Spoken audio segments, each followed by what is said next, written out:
So this is a very old maze dexterity game. But yeah, this is a dexterity game that I've been playing with recently. At first I found it quite difficult, but because I've been playing with this for several nights, I now find it quite a lot easier, and I can now solve this within about a minute or a couple of minutes. So I thought it'd be quite fun to make a video of me solving this. And also I want to take this apart. I've never actually taken this apart before, but I've often wondered what it is that makes these like numbers move around so easily, and they kind of move around in a weird way as well.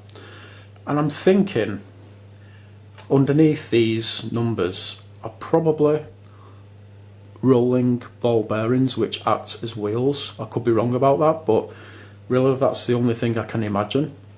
So I thought, wouldn't it be cool if I could take this apart and actually look underneath these things? But I was thinking, something, it's probably going to be impossible to take this apart without breaking it. But then I saw something. Let's see. I noticed how this corner, the white plastic, is kind of broken there. I can get my nail underneath the clear plastic, and I thought, something, I really doubt I'm going to be able to pull the clear plastic up. It's probably completely stuck down. But I thought, I guess you never know. Why not give it a try? And to my surprise, the clear plastic actually started coming up, and I thought, I'm actually going to leave it there and not pull it up anymore, because I want to take this off for the first time on camera and see what's underneath these numbers for the first time on camera as well. So let's do that.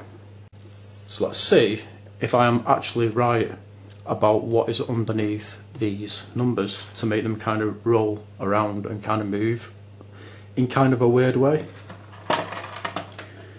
So let's take this off. So this is the first time I'm doing this.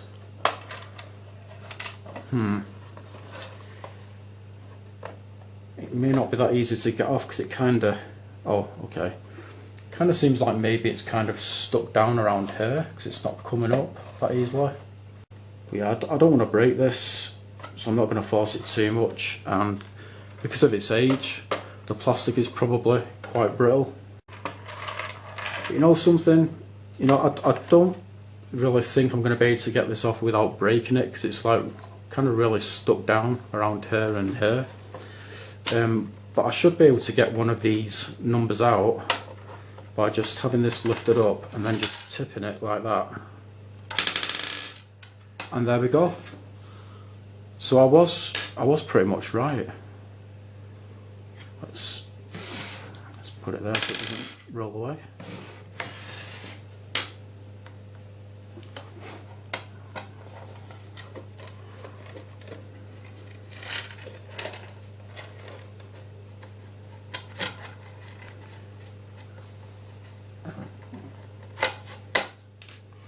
There we go.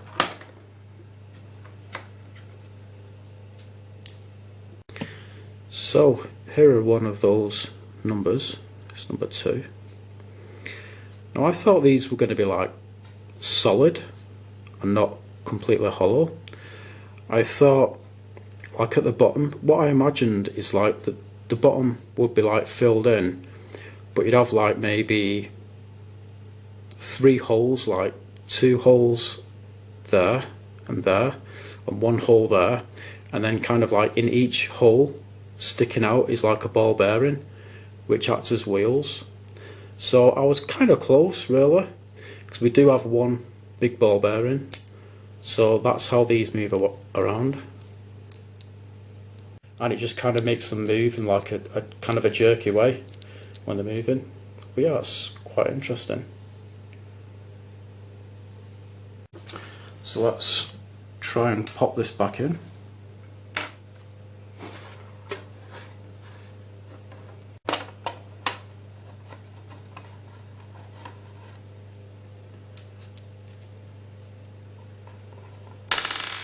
Oops. Let's see, put that in there first, make it roll down like that. Now try and get this over it.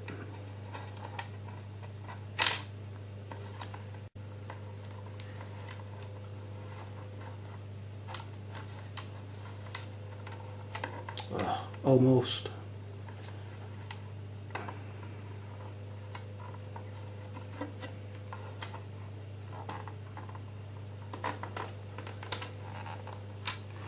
There we go.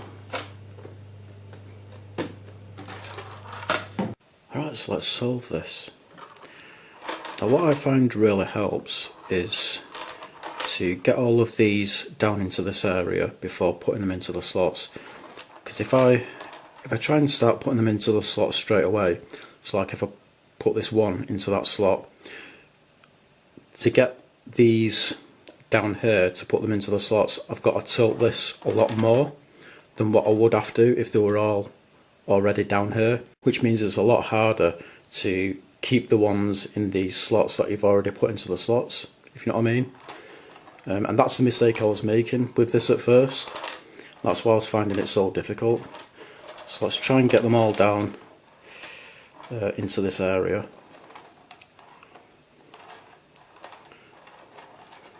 It's a bit difficult doing this because I have to keep looking at the viewfinder on the camera to make sure that I'm not kind of moving this out of shot. Okay, I think that'll do. So let's try and get this one into there, and I want to get them in the right way up as well. So there is number 1. Let's try and get number 4 in.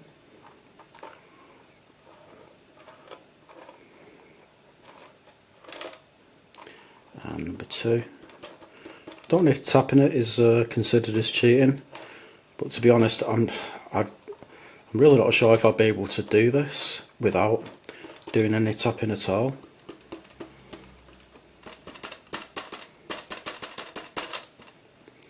That's 2 in, and now let's get in 3.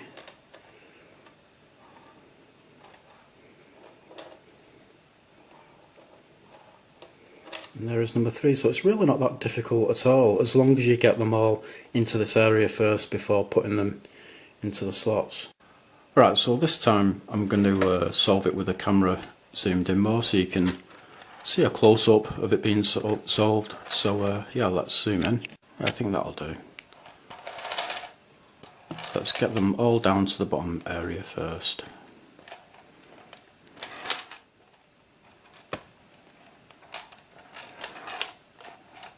Yes, a bit difficult trying to do this while looking through the viewfinder. Sorry about the glare, but I can't really do anything about that. God, just getting them down into this area, you know, while looking through the viewfinder is really difficult for some reason.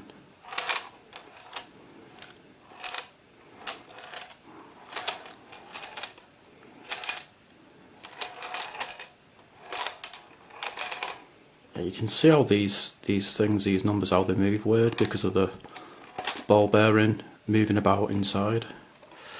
Alright, I think that'll do. So let's get number 1 in there the right way up. It is just so much easier when you get everything down here first before putting them in. You know, it's, if you don't do it like that and you're trying to put them in while you've still got a load up here, and then you're trying to get all the ones up here down while you've got 1 or 2 in, it's really difficult that way. Let's try and get that 3 out. Come on.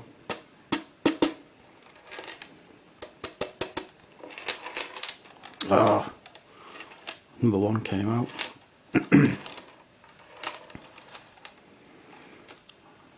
Come on, 3.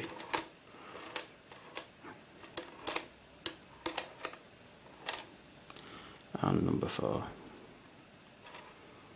See, the trick now is trying to manoeuvre 4 without the others coming out of their slots, and 1 is now upside down.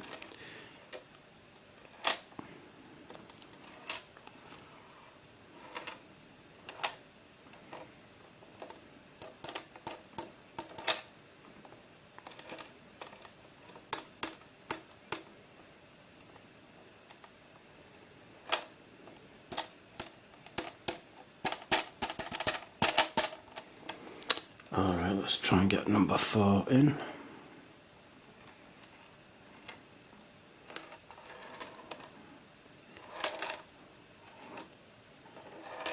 So difficult trying to move it without, you know, without these coming out of place. And there we go, there it is, solved.